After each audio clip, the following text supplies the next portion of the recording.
Hello friends, welcome to दृष्टि IQ। आज की इस वीडियो में हम लोग कवर करेंगे जुलाई के थर्ड वीक की मोस्ट इम्पॉर्टेंट करंट अफेयर्स। तो जुलाई के तीसरे सप्ताह यानी कि 15 से लेकर के 21 जुलाई के बीच में करंट अफेयर्स के जितने भी महत्वपूर्ण क्वेश्चंस बने हैं उन सभी को हम लोग यहाँ पर देखने वाले हैं। 1 से 14 जुलाई के टॉप करंट अफेयर्स हम लोगों ने पहले ही 2 वीकली वीडियोस के जरिए कवर कर लिया है। अगर आपने उन्हें नहीं देखा है तो वीकली करंट अफेयर्स की प्लेलिस्ट है, आप उन्हें देख सकते हैं। तो आज की वीडियो भी काफी महत्वपूर्ण होने वाली है। तो चलिए बिना किसी देरी के शुरू करते हैं।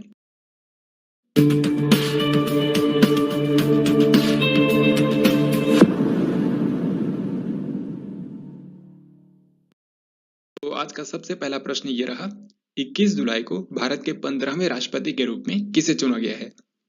तो फ्रेंड, जैसा कि आप सभी जानते हैं, हाल ही में भारत के अंदर राष्ट्रपति चुनाव संपन्न हुए हैं और देश की 15वीं राष्ट्रपति के रूप में द्रौपदी मुर्मू को चुना गया है। इसलिए इस क्वेश्चन का हमारा आंसर हो जाएगा ऑप्शन ए। दोस्तों, इस बार के राष्ट्रपति चुनाव में टोटल 2 कैंडिडेट थे। एक तो एनडीए की तरफ से द्रौपदी मुर्मू और दूसरे विपक्ष की तरफ से यशवंत सिन्हा। इसके लिए 18 जुलाई को मतदान कराया गया था और द्रौपदी मुर्मू ने 64% वोट हासिल करके ये चुनाव जीत लिया है। अगर हम द्रौपदी मुर्मू की बात करें तो ये प्रतिभा देवी सिंह पाटिल के बाद में देश की दूसरी महिला राष्ट्रपति बनी है। साथ ही ये भारत की पहली आदिवासी महिला राष्ट्रपति भी हैं, क्योंकि ये संथाल जनजाति समूह से बिलोंग करती हैं। इनका जन्म ओडिशा के मयूरभंज में हुआ था। इस तरीके से ये ओडिशा की पहली व्यक्ति भी हैं जो कि देश की राष्ट्रपति बनी है। एक और बात आपको बता दूं, क्योंकि इनका जन्म 1958 में हुआ था, इसलिए ये देश की पहली ऐसी राष्ट्रपति हैं जिनका जन्म आजादी के बाद हुआ है। साथ ही ये 64 वर्ष की आयु में देश की राष्ट्रपति बनी है, तो ये देश की सबसे युवा राष्ट्रपति भी हैं। तो फ्रेंड, देश की 15वीं राष्ट्रपति द्रौपदी मुर्मू के बारे में ये सभी बातें आपको याद रखनी है, क्योंकि निश्चित रूप से आने वाले हर एक प्रतियोगी परीक्षा के अंदर इनके बारे में प्रश्न पूछे जाएंगे। तो हम लोग आगे बढ़ते हैं। सेकंड क्वेश्चन है, 2022 में वायुसेना दिवस परेड किस शहर के अंदर आयोजित की जाएगी। जैसा कि आप सब जानते हैं कि भारतीय वायुसेना दिवस 8 अक्टूबर को मनाया जाता है और इस अवसर पर परेड का भी आयोजन किया जाता है, यानी कि एयरफोर्स परेड आयोजित की जाती है। तो इस बार वायुसेना दिवस की जो परेड होगी उसका आयोजन किया जाएगा चंडीगढ़ शहर में। यहाँ पर आपको बता दूं कि चंडीगढ़ शहर में ही इंडियन एयरफोर्स का हेरिटेज सेंटर यानी कि विरासत केंद्र भी स्थापित किया जाएगा। वैसे अभी के समय भारतीय वायुसेना के प्रमुख कौन है, तो उनका नाम है air chief marshal VR Chaudhary. Next question है, सरकार ने उपभोक्ताओं को सशक्त और जागरूक बनाने के लिए कौन सा शुभंकर लॉन्च किया है। इस प्रश्न का सही जवाब होगा जागृति। तो सरकार ने देश के कंज्यूमर्स यानी कि उपभोक्ताओं को सशक्त और जागरूक बनाने के लिए जागृति नामक शुभंकर यानी कि मैस्कट जारी किया है, जिसे आप यहाँ पर देख भी सकते हैं।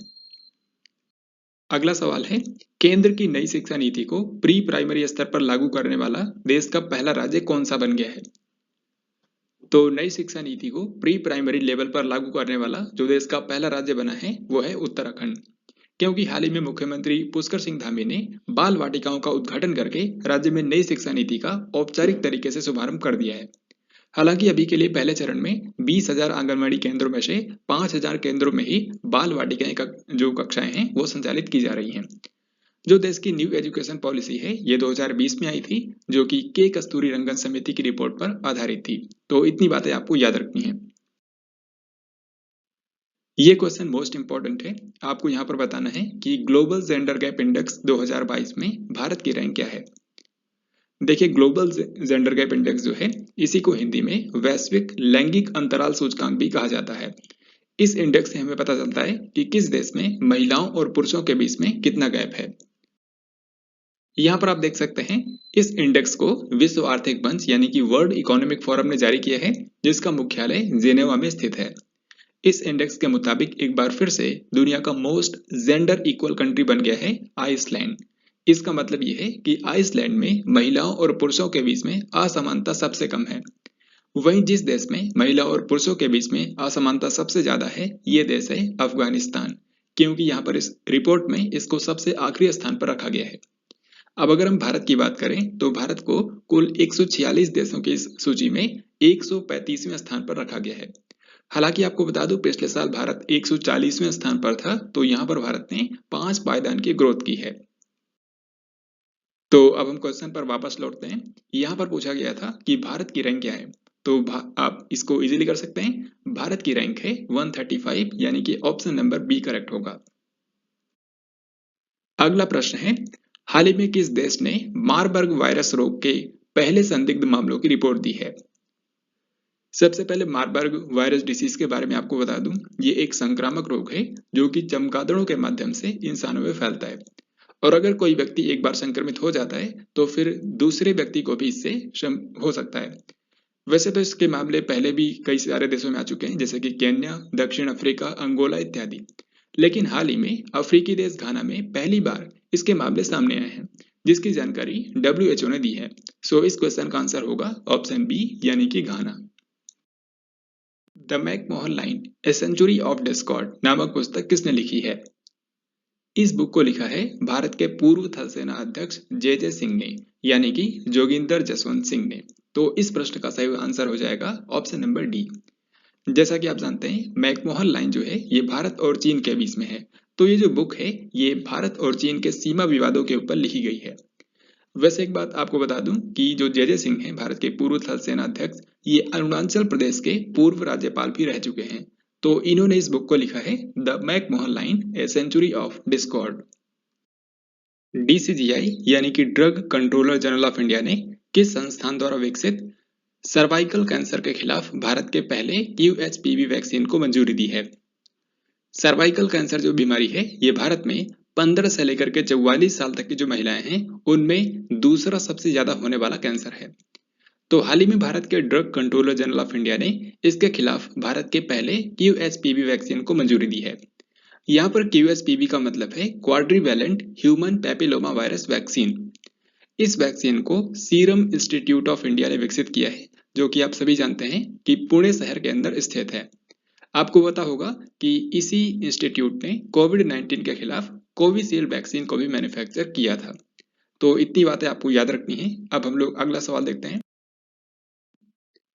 टाइम पत्रिका की विश्व की महानतम जगहों की 2022 सूची में भारत के किन 2 जगहों को शामिल किया गया है। तो हाल ही में टाइम मैगजीन के द्वारा 2022 के लिए दुनिया के 50 ग्रेटेस्ट प्लेसेस की लिस्ट जारी की गई है। इन 50 जगहों की सूची में भारत की भी 2 जगहों को शामिल किया गया है।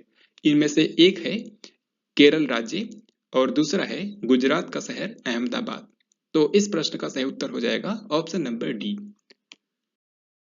यहाँ पर आप देख सकते हैं केरल राज्य को इको टूरिज्म हॉटस्पॉट के रूप में, जबकि अहमदाबाद को हायर लर्निंग के रूप में यहाँ पर इस सूची में जगह दी गई है।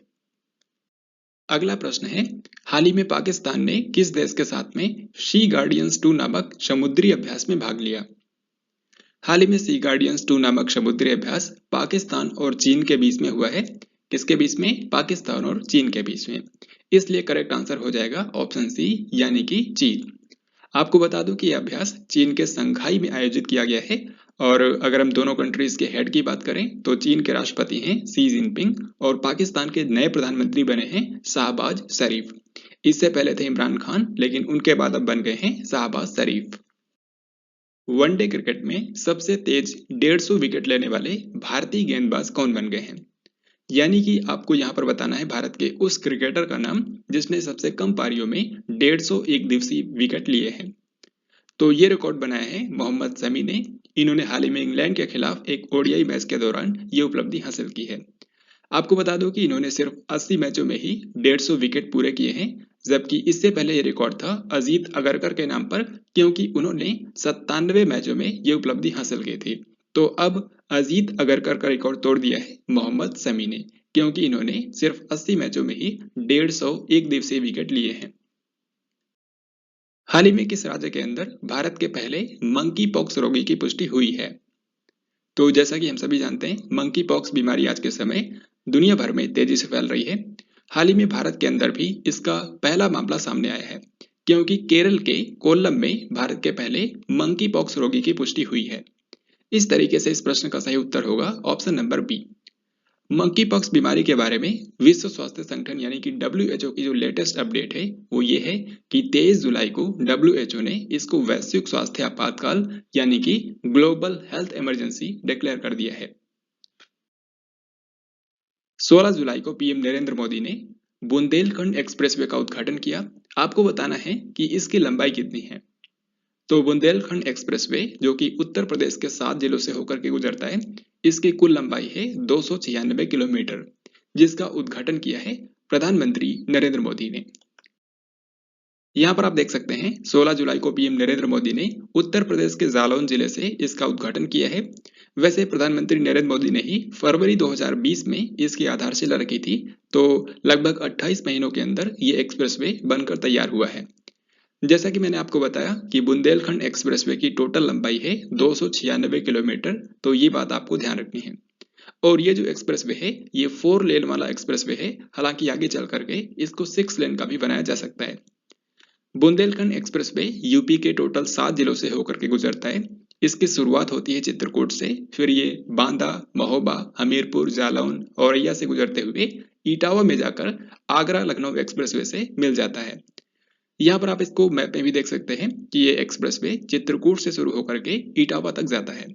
तो इस एक्सप्रेसवे के बारे में आपको इतना ही ध्यान रखना है। अब हम लोग आगे बढ़ते हैं।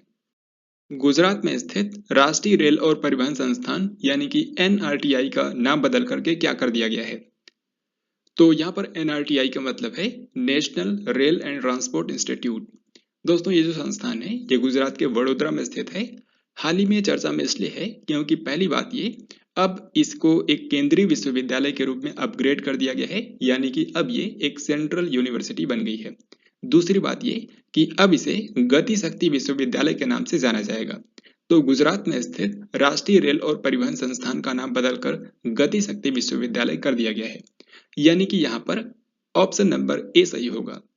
यहाँ पर आपको एक बात और बता दूं कि ये जो गुजरात विश्वविद्यालय है, आपको पता होगा गुजरात के अंदर गुजरात केंद्रीय विश्वविद्यालय है, तो उसके बाद ये राज्य का दूसरा केंद्रीय विश्वविद्यालय होगा, क्योंकि अभी मैंने आपको बताया कि अब इसको सेंट्रल यूनिवर्सिटी का दर्जा भी दे दिया गया है। तो ठीक है, अब हम लोग आगे बढ़ते हैं। रक्षा मंत्रालय ने किस वर्ष तक 1.75 लाख करोड़ रुपए के रक्षा उत्पादन का लक्ष्य रखा है। तो ये बिल्कुल टू द पॉइंट क्वेश्चन है। इसमें बस आपको इतना याद रखना है कि भारत के रक्षा मंत्रालय ने हाल ही में एक टारगेट सेट किया है कि 2025 तक 1.75 लाख करोड़ रुपए के डिफेंस प्रोडक्शन का, यानी कि यहाँ पर हमारा आंसर होगा ऑप्शन नंबर बी। भारत के जो रक्षा मंत्री हैं राजनाथ सिंह, इन्होंने ही हाल ही में जानकारी दी है। एनालॉग अंतरिक्ष यात्री कार्यक्रम को पूरा करने वाली सबसे कम उम्र के व्यक्ति जाह्नवी डांगेती, ये किस राज्य से हैं। तो जाह्नवी डांगेती जो कि सिर्फ 19 वर्ष की हैं, ये आंध्र प्रदेश की रहने वाली हैं। और जैसा कि क्वेश्चन में लिखा है, ये एनालॉग अंतरिक्ष यात्री कार्यक्रम को पूरा करने वाली सबसे कम उम्र की व्यक्ति बनी है। बेसिकली इन्होंने हाल ही में पोलैंड में स्थित एनालॉग अंतरिक्ष यात्री जो प्रशिक्षण केंद्र है, वहां से इन्होंने ये कार्यक्रम पूरा किया है। आपको पता होगा इन्होंने ही 2021 में अमेरिका के कैनेडी स्पेस सेंटर से नासा का अंतर्राष्ट्रीय वायु और अंतरिक्ष कार्यक्रम पूरा किया था, यानी कि international air and space programme. तो ध्यान रखिएगा, जाह्नवी डांगेती जो हैं ये आंध्र प्रदेश की रहने वाली हैं। अमेरिका ने रूस से S-400 मिसाइलों की खरीद के लिए किस देश के खिलाफ प्रतिबंध न लगाने का फैसला किया है। जैसा कि आपको पता होगा कि भारत ने रूस से S-400 मिसाइल डिफेंस सिस्टम खरीदा है। तो ऐसे में आशंका यह थी कि अमेरिका भारत के ऊपर प्रतिबंध लगा सकता है, लेकिन अब अमेरिका ने भारत पर प्रतिबंध नहीं लगाने का फैसला किया है। तो इस तरीके से इस प्रश्न का हमारा सही आंसर होगा ऑप्शन बी, यानी कि अपना भारत। हाल ही में स्टेल्थ फ्रिगेट INS दूनागिरी को किस स्थान पर लॉन्च किया गया। INS दूनागिरी जो कि एक स्टेल्थ गाइडेड मिसाइल फ्रिगेट जहाज है, इसको प्रोजेक्ट 17A के तहत भारतीय नौसेना के लिए बनाया गया है, यानी कि इंडियन नेवी इसका इस्तेमाल करेगी। इसका नाम जैसा कि यहाँ पर लिखा है INS दूनागिरी, यानी कि उत्तराखंड की जो दूनागिरी पर्वत श्रृंखला है उसी के नाम पर इसका नाम रखा गया है। तो इस जहाज को हाल ही में कोलकाता के हुगली नदी में लॉन्च किया गया। सो इस प्रश्न का हमारा सही आंसर होगा ऑप्शन नंबर बी। यहाँ पर आपसे ये भी पूछा जा सकता है कि इसको कौन से शिपयार्ड ने बनाया है। याद रखिएगा, इसको जिस शिपयार्ड ने बनाया है इसका नाम है garden reach ship builders and engineers limited, जिसको हम लोग शॉर्ट में बोलते हैं GRSE। और ये कहाँ पर है, ये कोलकाता के अंदर ही बेस्ड है। 18 जुलाई को किसने अंतर्राष्ट्रीय हॉकी महासंघ यानी कि FIH के अध्यक्ष पद से इस्तीफा दे दिया है। तो यहाँ पर आप जिन्हें देख रहे हैं ये हैं भारत के नरेंद्र बत्रा। ये अभी तक स्पोर्ट्स जगत से जुड़े 3 महत्वपूर्ण पद पर थे। पहला, ये अंतर्राष्ट्रीय हॉकी महासंघ जो है यानी कि FIH उसके अध्यक्ष थे। दूसरा, ये अंतर्राष्ट्रीय जो ओलंपिक कमेटी है यानी कि इंटरनेशनल ओलंपिक कमेटी उसके ये एक मेंबर थे। साथ ही ये जो भारत का भारतीय ओलंपिक संघ है यानी कि इंडियन ओलंपिक एसोसिएशन उसके भी ये अध्यक्ष थे। लेकिन हाल ही में क्या हुआ है, इन्होंने इन तीनों ही पदों से इस्तीफा दे दिया है। इसलिए इस प्रश्न का हमारा सही उत्तर होगा option number A, Narendra Batra. किस देश ने पूरे भारत में एकीकृत फूड पार्क विकसित करने के लिए $2 बिलियन का निवेश करने की घोषणा की है? इसका सही आंसर होगा UAE यानी कि संयुक्त अरब अमीरात। अगर आप मेरी वीडियोस को रेगुलर देखते होंगे तो आपको निश्चित रूप से पता होगा कि हाल ही में वर्चुअल फॉर्मेट में I2U2 ग्रुप के लीडर्स का पहला सम्मेलन हुआ था। इस ग्रुप में टोटल 4 देश शामिल हैं, इंडिया, इजराइल, USA और UAE। तो इसी सम्मेलन के दौरान संयुक्त अरब अमीरात ने अनाउंस किया कि वो पूरे भारत के अंदर इंटीग्रेटेड फूड पार्क डेवलप करने के लिए $2 अरब का निवेश करेंगे। और बाकी इस ग्रुप के अंदर जो अन्य 2 देश हैं उन्होंने कहा है कि वो इसके लिए टेक्नोलॉजी प्रदान करेंगे। तो इतनी बात आपको याद रखनी है। 21 जुलाई को किस देश के प्रधानमंत्री मारियो द्रागी ने अपने पद से इस्तीफा दे दिया है? तो मारियो ड्रैगी जो है ये इटली के अभी तक प्रधानमंत्री थे जिन्होंने हाल ही में प्रधानमंत्री पद से इस्तीफा दे दिया है। हाल ही में एक पुस्तक लॉन्च हुई है जिसका टाइटल है connecting through culture, an overview of India's soft power strengths. आपको बताना है कि इस पुस्तक का विमोचन किसने किया है। तो जैसा कि बुक के टाइटल से यह स्पष्ट है कि यह पुस्तक भारत की सॉफ्ट पावर की ताकत के विभिन्न पहलुओं को उजागर करती है। तो इसे भारत के जो वर्तमान विदेश मंत्री हैं यानी कि डॉक्टर एस जयशंकर उन्होंने इस बुक को लॉन्च किया है। इसलिए इस क्वेश्चन का सही आंसर हो जाएगा ऑप्शन नंबर डी। और यहाँ पर आप ये भी देख सकते हैं कि इस बुक को 2 लोगों ने मिलकर के लिखा है, विनय सहस्त्रबुद्धे और सच्चिदानंद जोशी। तो बिल्कुल आपको ध्यान रखना है, इस बुक को रिलीज किया है भारत के विदेश मंत्री डॉक्टर एस जयशंकर ने, जबकि इसके जो ऑथर हैं वो 2 लोग हैं, विनय सहस्त्रबुद्धे और सच्चिदानंद जोशी।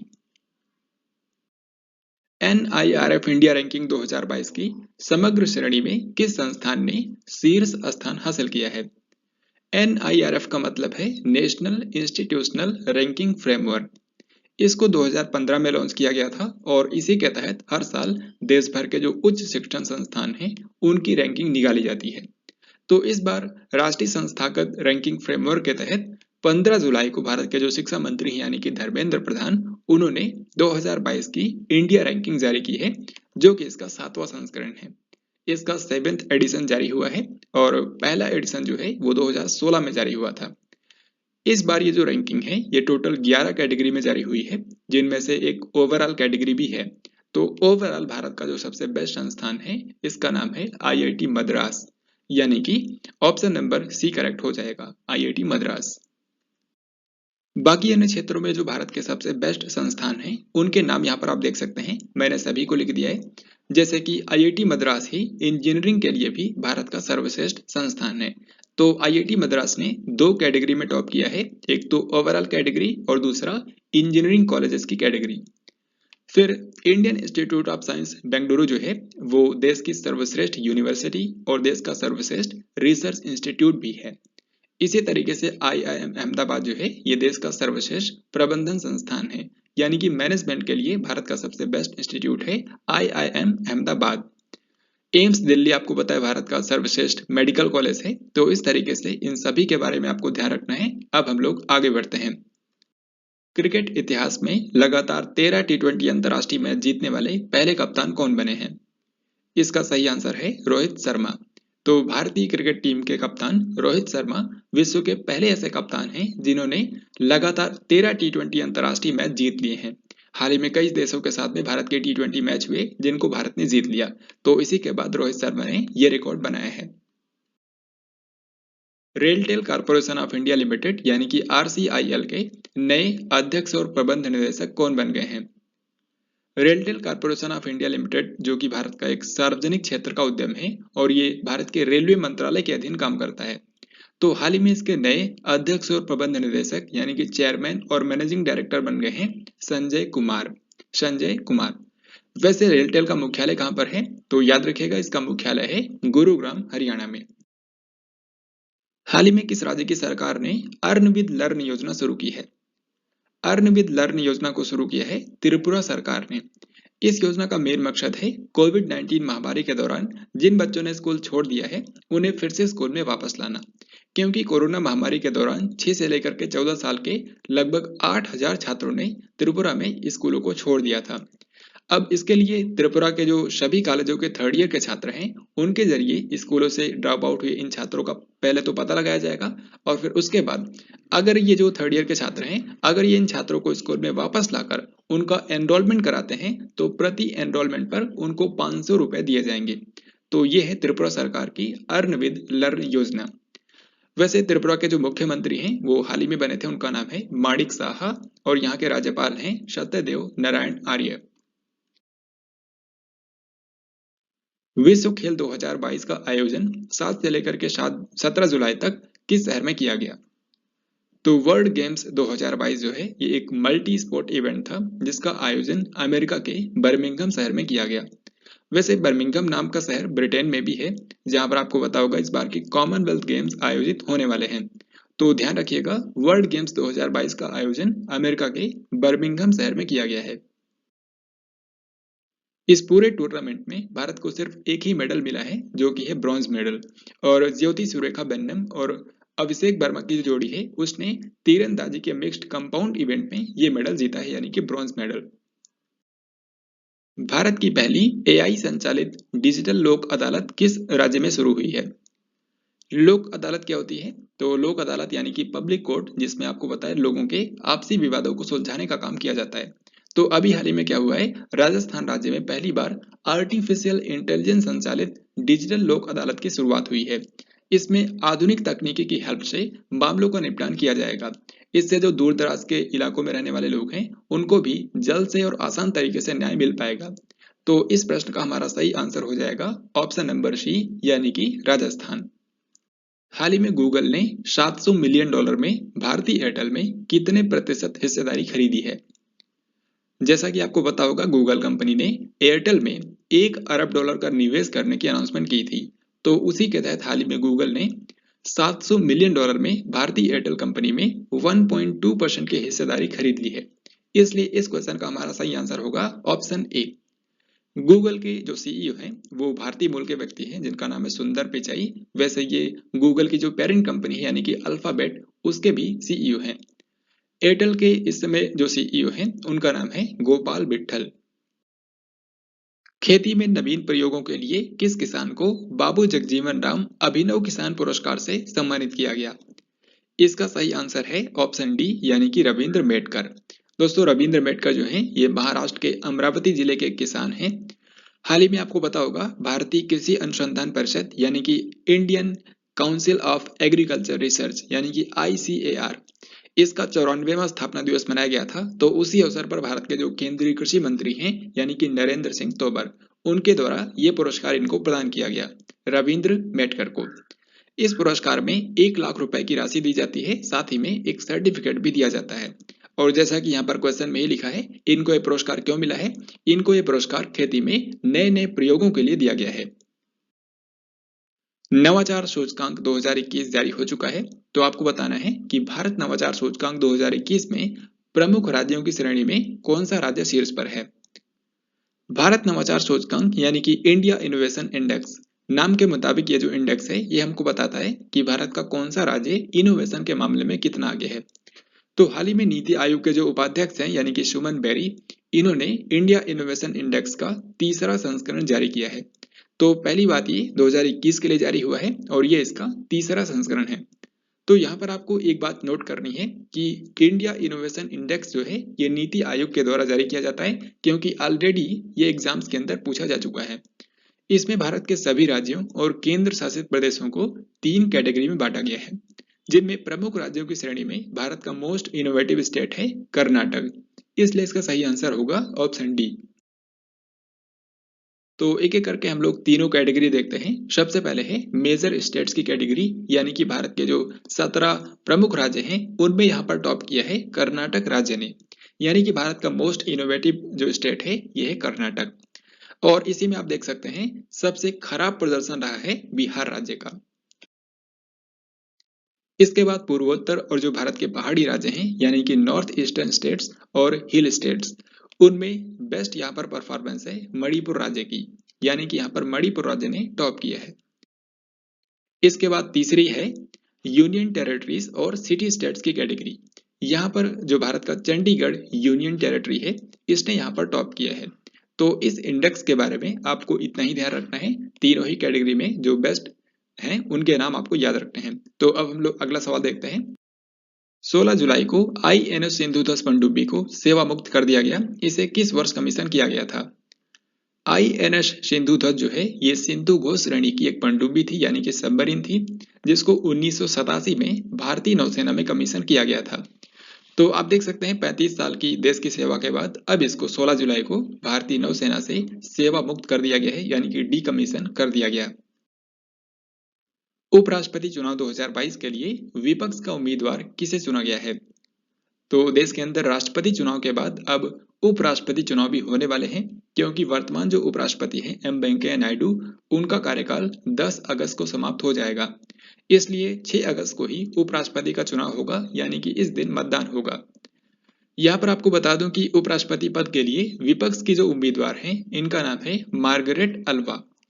दोस्तों मार्गरेट अल्वा जो है ये, जिनको आप यहाँ पर देख पा रहे हैं, ये भारत की पूर्व केंद्रीय मंत्री और 2 राज्यों की राज्यपाल भी रह चुकी हैं, एक तो उत्तराखंड और दूसरा राजस्थान। तो इस क्वेश्चन का आंसर होगा ऑप्शन बी। उपराष्ट्रपति चुनाव 2022 के लिए राष्ट्रीय जनतांत्रिक गठबंधन यानी कि NDA का उम्मीदवार किसे घोषित किया गया है? तो जिस तरीके से उपराष्ट्रपति पद के लिए विपक्ष के उम्मीदवार हैं मार्गरेट अल्वा, उसी तरीके से NDA ने अपना उम्मीदवार चुना है जगदीप धनखड़ को। इनके बारे में आपको निश्चित रूप से पता होगा, क्योंकि ये पश्चिम बंगाल के अभी तक राज्यपाल थे। तो इतनी बात आपको याद रखनी है। 20 जुलाई को श्रीलंका के नए राष्ट्रपति के रूप में किसे चुना गया है? जैसा कि आप जानते हैं इससे पहले तक श्रीलंका के राष्ट्रपति थे गोटाबाया राजपक्षे, लेकिन श्रीलंका में जारी भयंकर विरोध प्रदर्शनों के चलते इनको इस्तीफा देना पड़ा था। दरअसल जब प्रदर्शनकारियों ने राष्ट्रपति भवन को घेर लिया था तो गोटाबाया राजपक्षे जो हैं ये देश छोड़ करके मालदीव होते हुए सिंगापुर चले गए थे और वहीं से इन्होंने ईमेल के जरिए अपना इस्तीफा भेजा था। तो इस सब के बाद श्रीलंका के जो नए राष्ट्रपति चुने गए हैं इनका नाम है रानिल विक्रमसिंघे। दोस्तों रानिल विक्रमसिंघे जो हैं ये अभी तक यहाँ के प्रधानमंत्री थे, लेकिन अब इन्हीं को यहाँ का राष्ट्रपति बना दिया गया है, यानी कि श्रीलंका के राष्ट्रपति बन गए हैं रानिल विक्रमसिंघे। तो इस क्वेश्चन का आंसर हो जाएगा ऑप्शन बी। प्रतिवर्ष अंतर्राष्ट्रीय स्तर पर विश्व युवा कौशल दिवस किस दिन मनाया जाता है? ये दिन युवाओं को अपने अंदर स्किल डेवलप करने और इसके फायदों के बारे में जागरूक करने के लिए हर साल 15 जुलाई को मनाया जाता है। इस बार के वर्ल्ड यूथ स्किल डे की थीम है transforming youth skills for the future. Transforming youth skills for the future. अब इसी के साथ देखते हैं जुलाई के 3rd वीक के most important days and themes. सबसे पहले 15 जुलाई को मनाया गया है विश्व युवा कौशल दिवस, जिसके बारे में ऑलरेडी मैंने आपको बताया। इस बार इसका विषय है transforming youth skills for the future. 16 जुलाई को मनाया गया विश्व सर्प दिवस यानी कि वर्ल्ड स्नेक डे। तो दुनिया भर में सांपों की जो विभिन्न प्रजातियां पाई जाती हैं उनके संरक्षण के बारे में लोगों को जागरूक करने के लिए यह दिवस मनाया जाता है। फिर 17 जुलाई को मनाया गया है अंतर्राष्ट्रीय न्याय दिवस यानी कि world day for international justice. 18 जुलाई को मनाया जाता है नेल्सन मंडेला अंतर्राष्ट्रीय दिवस। यहाँ पर आपको बता दूं कि नेल्सन मंडेला जो हैं ये दक्षिण अफ्रीका के थे और इनको अफ्रीकी गांधी भी कहा जाता है। तो इनका जो जन्मदिन होता है यानी कि 18 जुलाई 1918, तो उसी दिन को हर साल नेल्सन मंडेला अंतर्राष्ट्रीय दिवस के रूप में सेलिब्रेट किया जाता है। 18 जुलाई को मनाया जाता है तमिलनाडु दिवस। भारत में तमिलनाडु दिवस होता है क्योंकि 1967 के अंदर इसी दिन 18 जुलाई को जो मद्रास स्टेट हुआ करता था उसका ऑफिशियली नाम चेंज करके हो गया था तमिलनाडु, जिसको आज हम लोग जानते हैं। 20 जुलाई को अंतर्राष्ट्रीय चंद्रमा दिवस यानी कि इंटरनेशनल मून डे मनाया जाता है। यह दिन काफी ऐतिहासिक है क्योंकि इसी दिन 1969 में इंसानों ने पहली बार चंद्रमा पर अपने कदम रखे थे।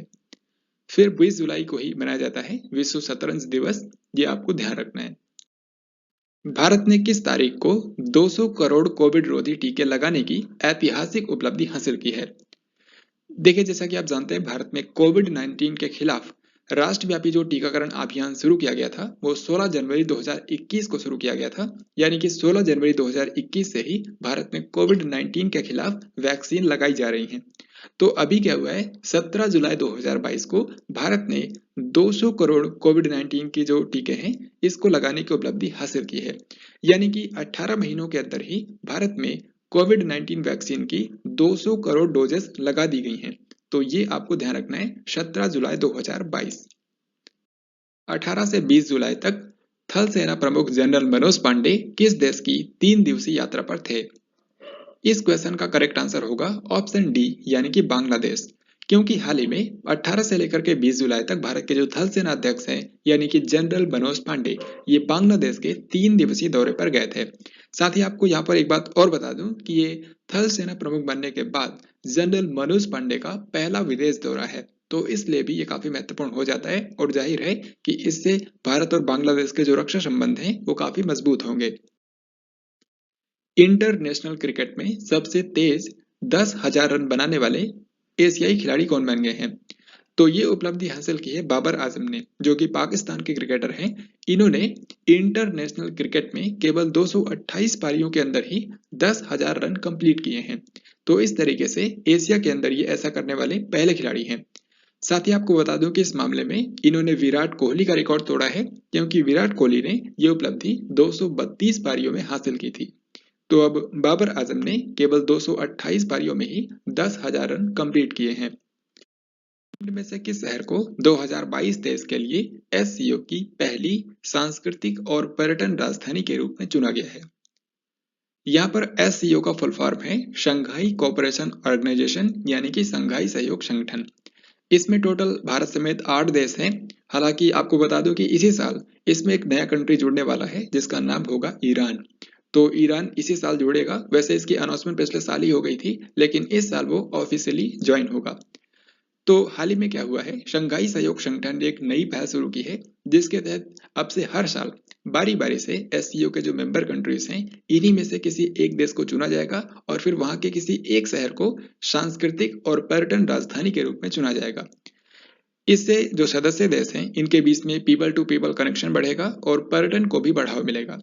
तो इस पहल के तहत 2022 देश के लिए यानी कि पहले साल के लिए एससीओ की जो सबसे पहली सांस्कृतिक और पर्यटन राजधानी के रूप में चुना गया है, ये आप पिक्चर देखकर ही समझ चुके होंगे। ये शहर है वाराणसी, जो कि है उत्तर प्रदेश में। तो ध्यान रखिएगा, बहुत ही ज्यादा महत्वपूर्ण है। हाल ही में किसे पश्चिम बंगाल के राज्यपाल का अतिरिक्त प्रभार दिया गया है? आपको पता होगा अभी तक पश्चिम बंगाल के राज्यपाल थे जगदीप धनखड़, लेकिन हाल ही में क्या हुआ है, आपको पता है कि जो एनडीए है यानी कि नेशनल डेमोक्रेटिक अलायंस, इसने इनको उपराष्ट्रपति पद के लिए उम्मीदवार चुना है। इस बारे में मैंने आपको इसी वीडियो के अंदर बताया भी था।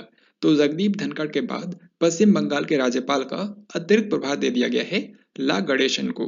वैसे ला गणेशन अभी के समय मणिपुर के राज्यपाल हैं। तो जब तक पश्चिम बंगाल में किसी नए राज्यपाल का चुनाव नहीं कर लिया जाता है तब तक यही यहाँ पर भी पदभार संभालेंगे। तो याद रखिएगा, इनका नाम है ला गणेशन। नेशनल स्टॉक एक्सचेंज के एमडी और सीईओ के रूप में किसे चुना गया है? नेशनल स्टॉक एक्सचेंज ये भारत का सबसे बड़ा स्टॉक एक्सचेंज है और इसका हेडक्वार्टर है मुंबई में। तो हाल ही में सेबी ने आशीष कुमार चौहान को 5 साल के लिए एनएससी के एमडी और सीईओ के रूप में अपॉइंट करने की मंजूरी दी है। तो इस प्रश्न का सही आंसर हो जाएगा ऑप्शन डी। आपको बता दूं कि ये विक्रम लिमाय का स्थान लेंगे, जो कि अभी के समय एनएससी के अध्यक्ष हैं, लेकिन वो कुछ ही समय में रिटायर हो जाएंगे। तो फिर उनकी जगह लेंगे आशीष कुमार चौहान, जो कि अगले 5 साल तक रहेंगे। जैसा कि मैंने आपको बताया, नेशनल स्टॉक एक्सचेंज जो है इसका हेडक्वार्टर मुंबई में है और इसकी स्थापना हुई थी 1992 में। 2021 का मदर टेरेसा मेमोरियल अवार्ड किसे प्रदान किया गया है? मदर टेरेसा मेमोरियल अवार्ड जो है ये हार्मनी फाउंडेशन के द्वारा दिया जाता है। हाल ही में 2 लोगों को पर्यावरण संरक्षण हेतु उनके उत्कृष्ट कार्य के लिए 2021 का मदर टेरेसा मेमोरियल अवार्ड दिया गया है। इनमें से एक हैं अभिनेत्री दिया मिर्जा, जो कि आप जानते हैं पर्यावरण के लिए यूनाइटेड नेशन की गुडविल एम्बेसडर हैं यानी कि सद्भावना राजदूत हैं। वहीं दूसरे व्यक्ति हैं अफरोज शाह। अफरोज शाह जो हैं इनको 2016 में चैंपियंस ऑफ अर्थ अवार्ड भी मिल चुका है, जो कि आप जानते हैं यूनाइटेड नेशन के द्वारा दिया जाने वाला पर्यावरण के लिए सबसे बड़ा पुरस्कार होता है। तो इन दोनों लोगों को हाल ही में 2021 का मदर टेरेसा मेमोरियल अवार्ड दिया गया है। तो इस प्रश्न का करेक्ट आंसर होगा ऑप्शन सी, यानी कि ए और बी दोनों। सिंगापुर ओपन 2022 बैडमिंटन टूर्नामेंट के महिला सिंगल्स का खिताब किसने जीत लिया है? ये क्वेश्चन बहुत ही ज्यादा महत्वपूर्ण है क्योंकि भारत की पीवी सिंधु ने यह खिताब जीता है। पीवी सिंधु ने इस टूर्नामेंट के फाइनल में चीन की खिलाड़ी को हराया जिनका नाम है वांग जी यी। तो याद रखिएगा, बहुत ही महत्वपूर्ण है। आप यहाँ पर देख भी सकते हैं, पुरुष एकल को जीता है इंडोनेशिया के खिलाड़ी एंथोनी सिनिसुका गिंटिंग ने, जबकि महिला एकल का खिताब जीता है भारत की पीवी सिंधु ने। 18 जुलाई को भूपेंद्र सिंह का निधन हो गया। वे एक मशहूर क्या थे? तो भूपेंद्र सिंह जो है ये भारत के एक मशहूर जाने माने पार्श्व गायक थे। हाल ही में 82 साल की उम्र में इनका निधन हो गया है। इन्होंने मोहम्मद रफी, लता मंगेशकर, बप्पी लहड़ी जैसे जो कलाकार हैं उनके साथ भी इन्होंने काम किया था। एक बात यहाँ पर आपको और याद रखनी है कि ये पंजाब राज्य से थे। तो अब हम लोग अगला सवाल देखते हैं। खादी और ग्रामोद्योग आयोग के नए अध्यक्ष कौन बन गए हैं? तो खादी और ग्रामोद्योग आयोग यानी कि KVIC, इसका मतलब होता है khadi village and industries commission. इसके नए अध्यक्ष बन गए हैं मनोज कुमार, क्योंकि इससे पहले जो KVIC के अध्यक्ष थे यानी कि विनय कुमार सक्सेना, उनको दिल्ली का उपराज्यपाल बना दिया गया था। तो अब KVIC के नए अध्यक्ष कौन बन गए हैं? मनोज कुमार। 28 जुलाई से लेकर के 8 अगस्त तक राष्ट्रमंडल खेल 2022 किस शहर में आयोजित होगा? राष्ट्रमंडल खेल यानी कि कॉमनवेल्थ गेम्स 2022 की शुरुआत होने वाली है और इन गेम्स का आयोजन कहां पर होगा? ब्रिटेन के बर्मिंघम में। सही आंसर हो जाएगा ऑप्शन सी। एक बात यहां पर आपको और बता दूं कि इस बार के कॉमनवेल्थ गेम्स में भारत के 215 एथलीट भारत को रिप्रेजेंट करेंगे, यानी कि भारत की तरफ से यहां पर 215 खिलाड़ी जाएंगे। यहाँ पर भारत के जो नीरज चोपड़ा हैं वो पैर में चोट लगने के चलते इस बार के गेम से बाहर हो गए हैं, वो इस गेम्स के अंदर शामिल नहीं हो पाएंगे। ISSF विश्व कप में पुरुषों की स्कीट स्पर्धा में स्वर्ण पदक जीतने वाले पहले भारतीय निशानेबाज कौन बने? तो दोस्तों, हाल ही में दक्षिण कोरिया का एक शहर है जिसका नाम है चांगवान, वहां पर शूटिंग का वर्ल्ड कप आयोजित किया गया था। दोस्तों, इस टूर्नामेंट में भारत ने ही पदक तालिका में शीर्ष स्थान हासिल किया है, क्योंकि भारत ने ही यहाँ पर इस टूर्नामेंट में सबसे ज्यादा कुल 15 मेडल जीते हैं। तो यहाँ पर भारत ने टोटल 15 मेडल जीते, जिनमें से 5 गोल्ड, 6 सिल्वर और 4 ब्रॉन्ज मेडल शामिल है।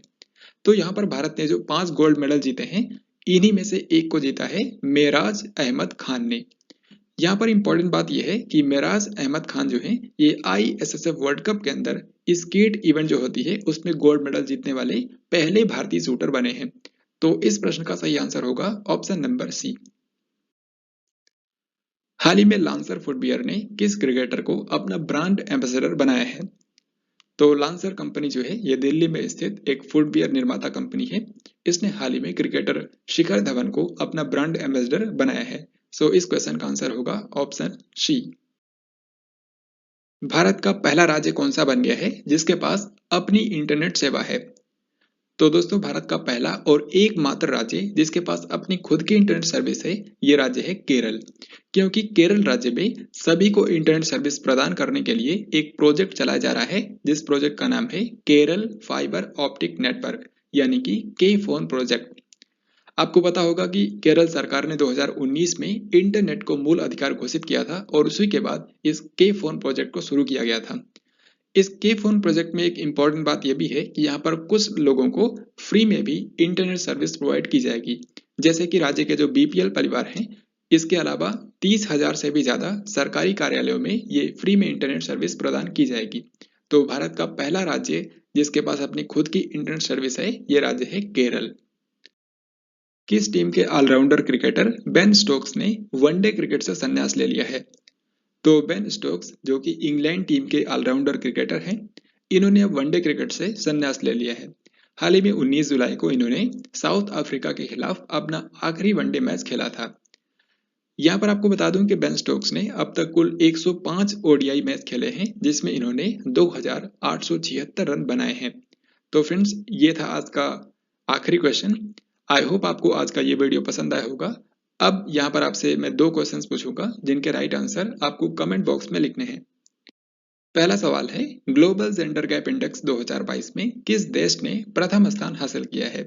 और दूसरा सवाल है, 15 जुलाई को किस मंत्रालय के द्वारा NIRF रैंकिंग 2022 जारी की गई। तो फ्रेंड्स, इस तरीके से आज की इस वीडियो में हम लोगों ने जुलाई के 3rd वीक से करंट अफेयर्स के जितने भी इंपॉर्टेंट क्वेश्चन बन सकते थे उन सभी को हम लोगों ने यहाँ पर कवर किया है। आपको ये वीडियो निश्चित रूप से पसंद आया होगा, तो इस वीडियो को लाइक और शेयर जरूर करें। साथ ही ये वीडियो आपको कैसा लगा कमेंट बॉक्स में अपना फीडबैक भी जरूर दें। हम लोग जल्दी मिलेंगे किसी अन्य वीडियो में, तब तक के लिए जय हिंद, वंदे मातरम।